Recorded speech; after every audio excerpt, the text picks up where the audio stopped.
Hey guys, what's going on? Zeph here. And before I get into today's topic, I want to share a little story with you. You guys know today I woke up, right?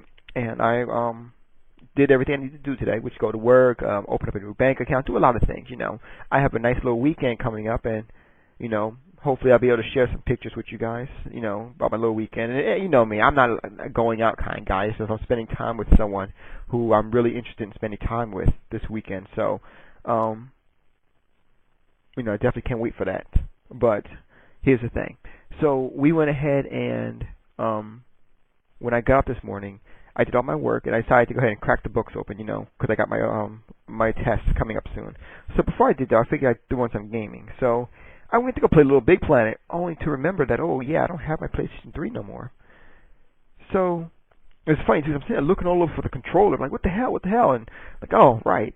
So I was like, okay, well, what I'll do is I'll go play Uncharted then. So I went to jumped in the car and went to go drive down the street to go get Uncharted. And I drove halfway when I realized, oh wait, duh, no PlayStation 3. Sorry about that. The light from my the light in which I used to let you guys to see my little black ass was burning my little thing. I used this to hold my change in. So. Okay, it was melting it. So, okay. So, oh my god. But I wanted to tell you guys that what happened on PlayStation 3. If you don't know what happened, here's what happened. I had to resell it and get my money back. Now, mind you that the reason why I did that was because I was actually planning on moving, and I was moving towards the Orlando area. And if you guys don't know, that's a little bit where Solid Rev lives. Well, he doesn't live in Orlando. He lives in that direction from where I am. So I was heading in that direction. And I just happened to put it off a little bit until I finished this test first. So once I put it off, once I go ahead and, you know, finish the test, then yeah, then I'll go ahead and take care of everything like that. So, okay. So I wanted to tell you guys that because for those who don't know, I read every comment that is put on my page, whether it's derogatory or not. And just because I don't answer does not mean I don't see it. For example, a gangster policeman just invited me to become friends. Icy Meteor just responded on my E3, my thoughts on all the E3 conferences thing, saying he's saying yes, none of them should be on the PlayStation 3, but there are more. I could put them all. And yes, some will be on the PC. We were talking about games that will be exclusive to the Xbox 360. But which made me kind of want to do this video too was a message that I got from Maniac 550, who actually said, was I going to get my PlayStation 3 back? And the answer is, I don't know. Most likely yes. I want to, we didn't do that, but I want to actually own all three consoles. Whether I play them full time or not, I just want to own all three of them because there's certain games out there that are really good. If you guys know, for example, Infamous is very good. Infamous got a better score than Prototype. And to be honest with you, I had the full version of Prototype, and I had more fun playing Infamous. Just some things that were just like really fun. Like I remember I was running with the guy, right? And I jumped and didn't see the power lines. So my character just all of a sudden skated on the power lines. And I'm like, oh snap! So I started using the power lines as a way to quickly get past the enemy, and like at one point, the enemy saw me just like from here and here, and I used the power lines, and I went, got here, and just get there, and came back and came around him, and I don't know, it's just really fun. So, yeah, Infamous is definitely a good game to own if you're a PlayStation 3 owner, which, you know, hopefully I will be soon. That's not saying Xbox 360 is not good either. I love Xbox 360, Castle Crashers. It's definitely one of my favorite ones. The thing is about Xbox 360 though is I'm a big fan of their Xbox Live Arcade. I said that before too, but it really is the truth. I'm a big fan of their Xbox Live Arcade. Their games, however, yeah, I'm still a fan of them. Gears, you know, okay, it's all right.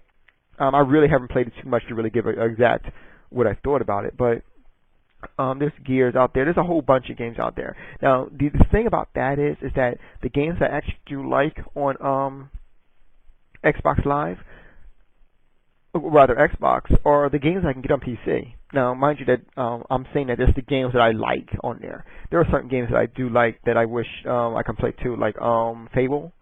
Fable, I was a big fan of Fable 1, so Fable 2, I'm pretty sure I'm going to like. So there's just a couple of games out there on Xbox that I would like. But it's just, so far, if I've seen, the games that I really want to play, the ones I just can't stand, I need to try it out, it's also on the PC, you know? And that goes for the most part for PlayStation 3, too. It's just there are 2 or 3 or more games that, I don't know. Like I said, I'll have to definitely, I seem to be leaning a little more towards the PlayStation 3 now. So, I don't know. At any rate, though, so let's go ahead and discuss the topic at hand today. I know I just kind of skipped over it, but I just want to let you guys know that I read all your comments, and your comments actually come to me instantly. Every time you comment on my page, within the minute, I see your comment on my lower right-hand side, and it pops up and it says, you know, this, that, this. So I do see your comments, and if I don't reply to it, I don't, or if I do, but I do read them all. You know, I give you guys that much respect. If you're going to respect me and give me your feedback, I respect you by at least reading it. You know, so don't think I'm just skipping you over. I never do that. Granted, sometimes it doesn't give me, doesn't let me know. Like if you guys are having a heated conversation, you know, through replies, I won't see that. You guys know that. But at any rate, I do appreciate each and every one of you too. I love the fact that you all guys reply to me, give me your feedback, and it's always appreciated. And I love reading everything, even if I don't respond to it. But okay, so now we're going to talk about today's topic at hand. Today's topic at hand is actually the PlayStation 3 getting full PlayStation 2 compatibility. And that's actually something that should have been in the works from when the PlayStation 3 began, but it wasn't. And I'm looking forward to this definitely because a lot of games that I do like are actually on the PlayStation 2. And I'm looking forward to this for PlayStation 2 owners. Now, will I be getting it? Will I be taking advantage of it? Probably not. And the only reason why I won't be is because my PC is my PlayStation 2. I play all my PlayStation 2 games on the PC, and they look just as good, if not certain cases and certain games better. Dragon Ball Z Budokai Tenkaichi 3 actually looks better on the PC than it does on the PS2 rather. It actually, when you put in a high definition, where I mean you can see the limitations of the PlayStation 2 hardware. That being said, though, it still looks good. It really does. High definition, maximum power, and it really does look good despite the fact that you can see the differences, especially doing special effects. If you want to take a look at any Squaresoft game, just about any Squaresoft game, yeah, those two. I play God of War on there too. God of War might be an exception. I have to play God of War on the PlayStation 2 in order to really make a comparison. So that I have to hold off for. But for the most part, I want to go. Anyway, I want to know what you guys think. Now, there's basically a couple of ways that Sony can go ahead and put this out. They can put this out on how do you do this? Full transaction, which means that, say, for example, you might pay $40 and then you can download the software and you can play it like that. That is most likely the case. That is the highest scenario I can think of. 2, it could be a microtransaction per game. That is a possibility. If anything, that might actually work in their favor, depending on how many PlayStation 2 games you have. 3, it could be free, which I highly doubt it will be free. You guys got to remember, PlayStation Network is free, and that money has to come from somewhere. I keep telling you guys that. You guys have to understand that money has to come from somewhere, and that just might be one of the cases. So, I mean, I don't know how they're going to do it. They haven't announced yet how they're going to do it, but I'm definitely looking forward to it. So, my question to you guys tonight is, what do you think it's going to be? How is it going to be handled?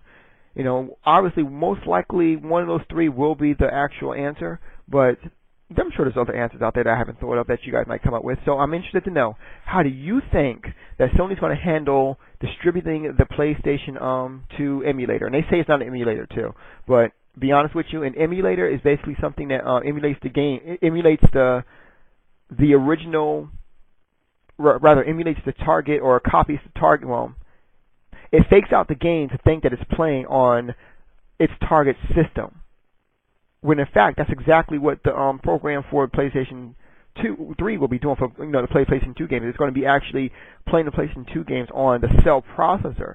So they said it was an emulator, but in fact it is. So I don't know. Anyway, so what do you guys think? It seems like emulators are actually coming in popularity too. That's something else I want to rant on, but sometime later. Anyway, give me your answer. Always looking forward to seeing them.